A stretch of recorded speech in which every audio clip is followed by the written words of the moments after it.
오늘 우리 함께 읽으신 고린도 후서 12장의 배경은 바울이 그 고린도 교회를 향하여서 자신의 사도직을 변호하고 있는 상황입니다. 거짓 사도들에게 미혹당하여서 고린도 교회 교인들조차도 바울의 사도직을 의심하고 있을 때에 바울이 오늘 자신의 사도직에 대해서 변호하고 있습니다. 오늘 우리가 다 읽진 않았지만 사실 11장부터 이 내용이 계속 이어지고 있습니다. 11장에서는 바울이 이 사도직을 감당하면서 어떠한 고난을 당했는지에 대해서 소개하고 있습니다. 23절부터 쭉 나와 있지만 옥에 수없이 많이 갇혔고 또 매도 수없이 많이 맞고 또 여러 번 죽을 뻔하고 또 유대인들에게서는 이제 40에 한한 감한 매를 5번도 맞고 또 3번 태장을 맞고 1번 돌로 맞고 3번 파선하였는데 일주야를 기품에서 지냈고 또 여러 번 이제 많은 위험을 무릅쓰고 이 사도직을 감당했다고 바울은 이제 고린도 교회를 향하여서 이야기하고 있습니다. 오늘 12장에서는 이것을 더 이야기하면서 이제 다른 주제로 과거에 자신이 14년 전에 자신이 경험하였던 놀라운 영적 체험을 고린도 교회 교인들에게 소개하고 있습니다. 사실 이 고린도 교회 교인들조차도 거의 처음 듣는 이야기였을 것입니다. 왜 그러면 오늘 바울이 처음으로 이제 14년 전에 자신이 경험했던 영적인 체험을 소개하고 있기 때문입니다. 그러나 이제 그가 그동안 이것을 이야기하지 않았던 것은 6절 말씀처럼 내가 만일 자랑하고자 하여도 어리석은 자가 되지 아니할 것은 내가 참말을 함이라. 그러나 누가 나를 보는 바와 내게 듣는 바에 지나치게 생각할까 두려워하여 그만두노라. 이런 놀라운 영적 경험을 한 나를 지나치게 너무 특별한 존재로, 그러니까 이 듣는 사람들이, 복음을 들어야 되는 사람들이 복음을 듣고 또 하나님의 말씀, 또 하나님의 그 나라를 바라봐야 되는데 혹시 나의 이런 진짜 아무나 할 수 없는 이 세 번째 하늘을 경험한 이 영적 이 체험에 집중할까봐 지나치게 나를 더 특별한, 복음보다 나를 더 특별한 존재로 여겨질까봐 그는 이야기하지 않았고 오늘도 이제 그만하겠다고 그는 이야기하고 있는 것입니다. 오늘 이런 놀라운 영적 체험을 했던 바울에게 또 하나님께서 오늘 7절 말씀에 이어지는 말씀은 이런 나에게 바울이 고백하는 것은 하나님께서 스스로 어떻게 보면 높아지지 않도록, 교만하지 않도록, 오늘 본문에선 자고하지 않도록 하나님께서 나에게 육체의 가시를 허락해 주셨다고 바울은 소개하고 있습니다. 사실 바울이 중심을 잘 잡지 못한다면, 바울이 막 이렇게 만약 중심을 바로 잡지 못하고 살아간다면 그가 교만할 수 있는, 스스로 자고할 수 있는 상황들이, 조건들을 참 많이 가지고 있었던 사람 중에 한 사람이었습니다. 그는 태어난 지 8일 만에 할례를 받았던 사람이었고, 또한 혈통적으로는 히브리인 중에 히브리인이었고, 베냐민 지파였고, 율법으로는 바리새인이었고, 또한 율법의 의로는 흠이 없었던 자였습니다. 또한 그 당시 최고의 랍비였던 가말리엘 밑에서 공부하였고, 또한 유대인이었지만 로마의 시민권을 가지고 있었던 사람이었습니다. 참 많은 사람들이 부러워할 만한 또 조건들을, 그 당시의 사람들이 참 부러워할 만한 또 조건들을 가지고 있었던 사람 중에 하나였습니다. 또한 영적으로는 참 많은 경험을 했던 사람입니다. 7절 말씀처럼 여러 계시를 받은 것이 지극히 크므로 라고 기록되고 있지만 바울이 참 하나님께 많은 계시를 받고 많은 것들을 응답받았던 사람입니다. 신약의 27권 중에 14권을 기록했던 것이 또 바울이기도 합니다. 또한 그가 예수님을 처음 만났을 당시 다메섹 도상에서 경험했던 것들, 또한 그가 오늘 12장, 오늘 우리 함께 읽었던 12장에서 나눴던 것처럼 놀라운 영적 경험들, 체험들을 했던 것도 바울이었고, 또한 놀라운 은사들을 경험했던 것도 바울이었고, 또한 그가 오늘 고린도 교회뿐만이 아니라 참 많은 교회를 세웠던 사람 중에 한 사람이었습니다. 이런 바울에게 하나님께서 자고하지 않도록, 너무 자고하지 않도록 하나님께서 가시를 허락하셨다라는 것입니다. 오늘 여기에서 가시는 참 많은 사람들이 여러 가지를 이야기하고 있습니다. 많은 학자들이 여기 바울이 말하는 가시는 안질이었을 것이다, 또 어떤 학자들은 간질이었을 것이다 라고 얘기하는 사람들도 있고요. 또 어떤 사람들은 11장에 참 바울이 많은 고생을 합니다. 많은 매를 맞고 많은 고생을 했는데 혹시 매를 맞을 때 후천적 장애가 생겼을 수도 있었을 것이다 라고 추측하는 사람들도 있고요. 또 어떤 사람들은 독신으로 바울이 살아갔기 때문에 육신에 남아있는 이런 정욕들일 수도 있을 것이다 라고 생각하는 사람들도 있습니다. 또 어떤 사람들은 바울을 늘 괴롭히는 이스라엘 민족이었을 것이다 라고 이야기하는 사람들도 있습니다.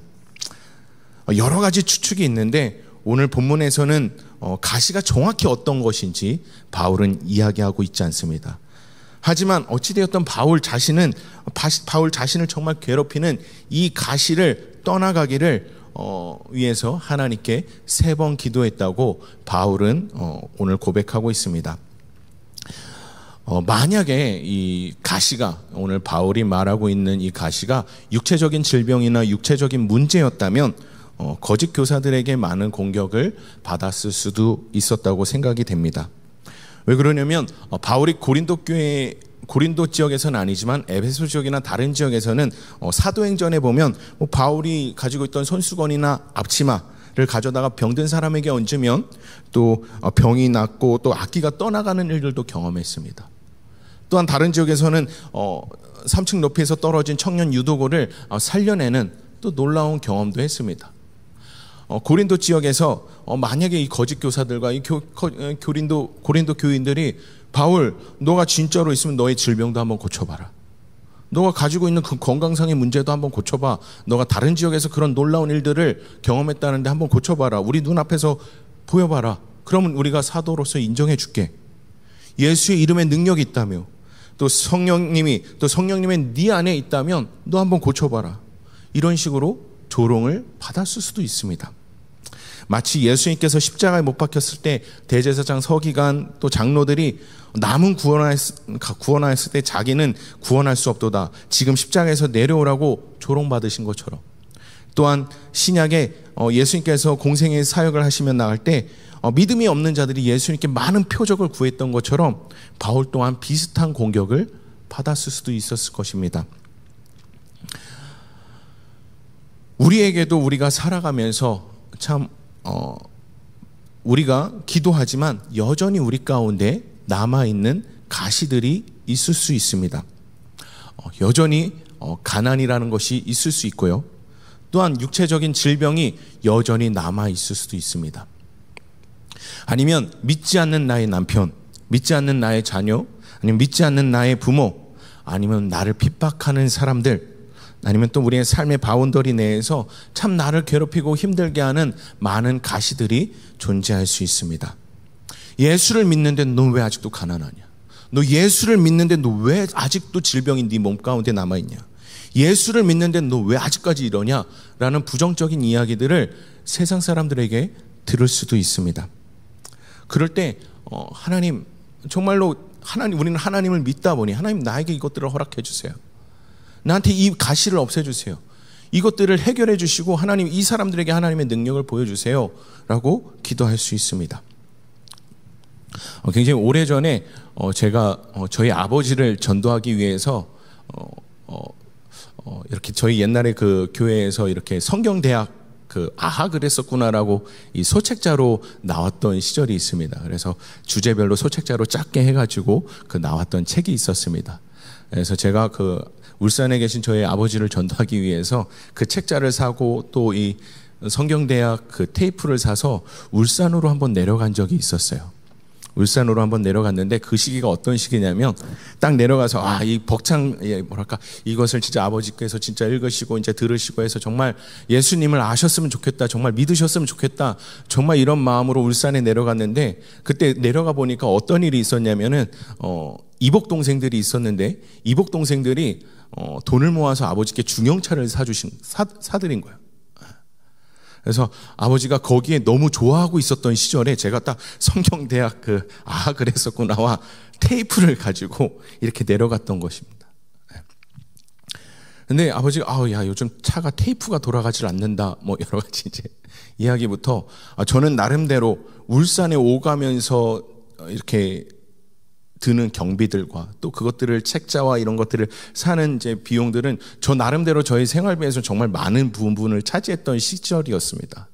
정말 많은 것들을 내가 정말 아버지의 전도를 위해서 내가 가진 것에서 정말 참 많은 부분을 투자하여서 내려갔는데 믿지 않는 그 이복 동생들에 비하면 정말 너무 좀 초라해 보이는 또 상황들에 놓여졌던 적이 있습니다.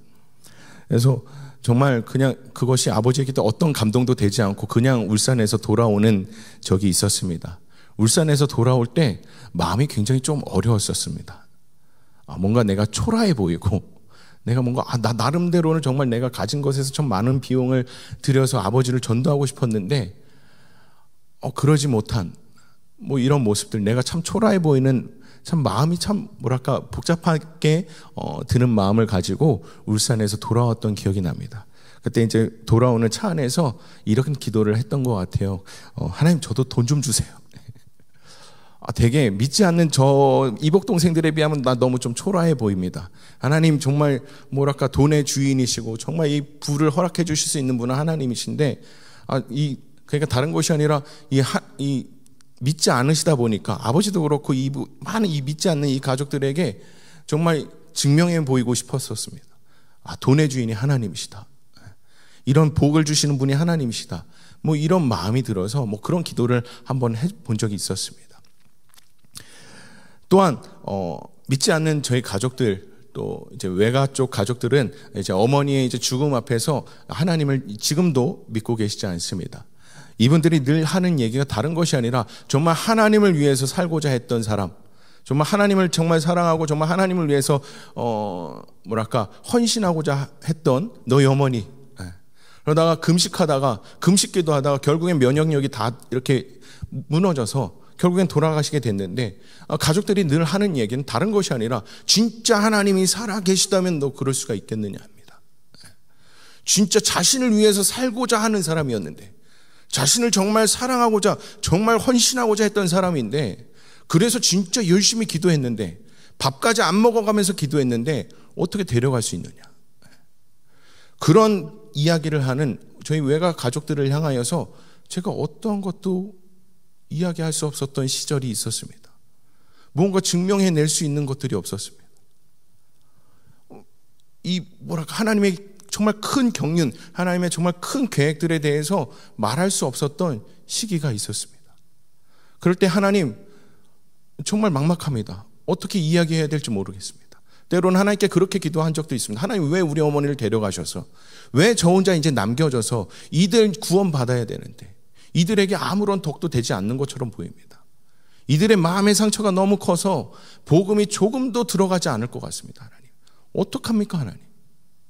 이렇게 기도한 적도 있었습니다. 어떻게 보면 저에게 있어서 가시 같은 환경 조건들이었습니다.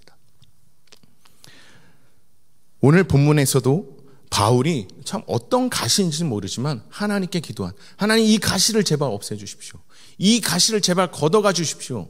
이 가시의 문제를 해결해 주십시오. 3번 기도했지만 하나님께서 바울에게 주셨던 응답은 다른 것이 아니라 내 은혜가 내게 족하다 라는 것이었습니다.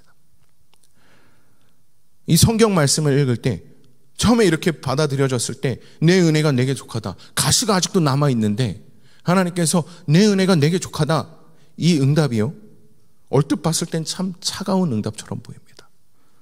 얼뜻 보면 참 냉정한 응답처럼 느껴질 때도 있습니다. 이렇게 하나님의 응답이 차갑고 참 냉정하게 느껴지는 이유는 다른 것이 아니라 우리가 가시를 은혜라고 생각하지 않기 때문입니다.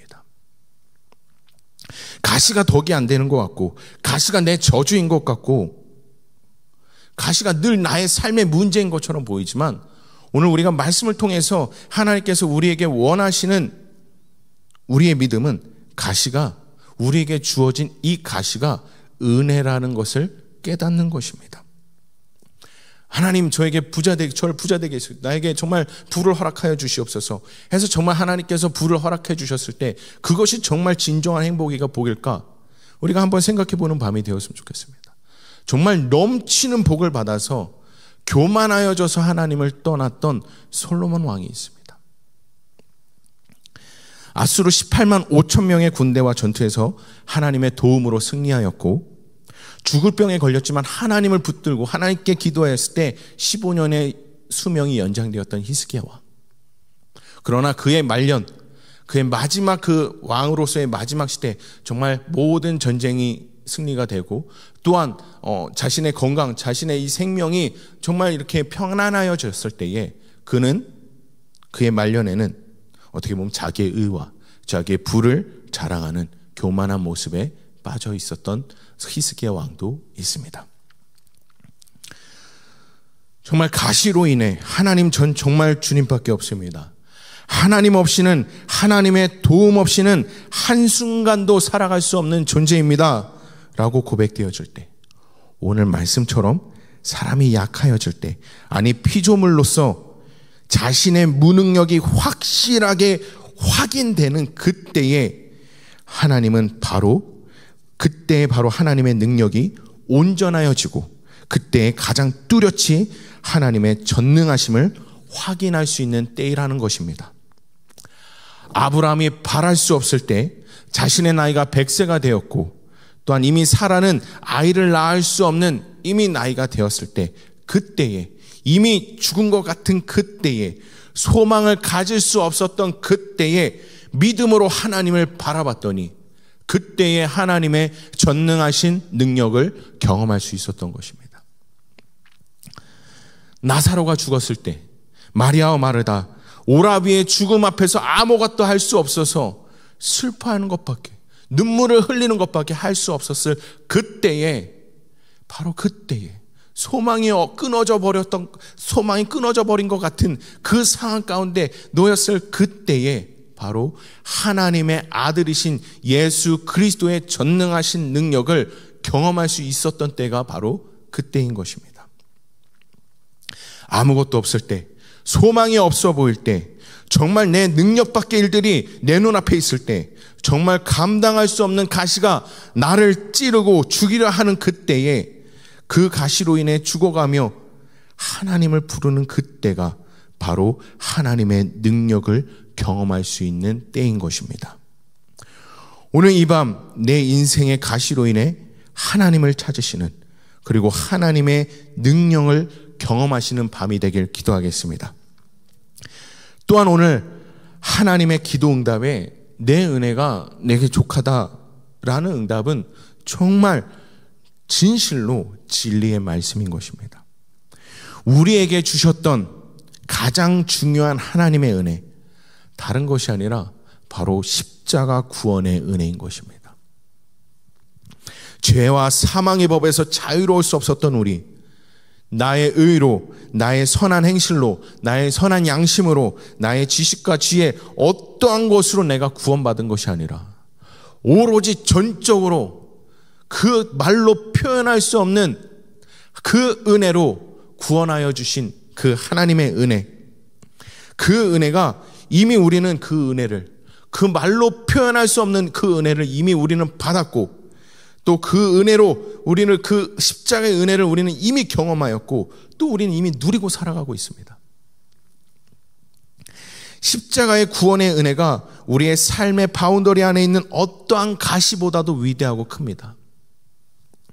우리의 가난이 십자가의 구원의 은혜에서 우리를 끊어낼 수 없습니다. 우리의 질병이 십자가의 구원의 은혜에서 우리를 끊어낼 수 없습니다.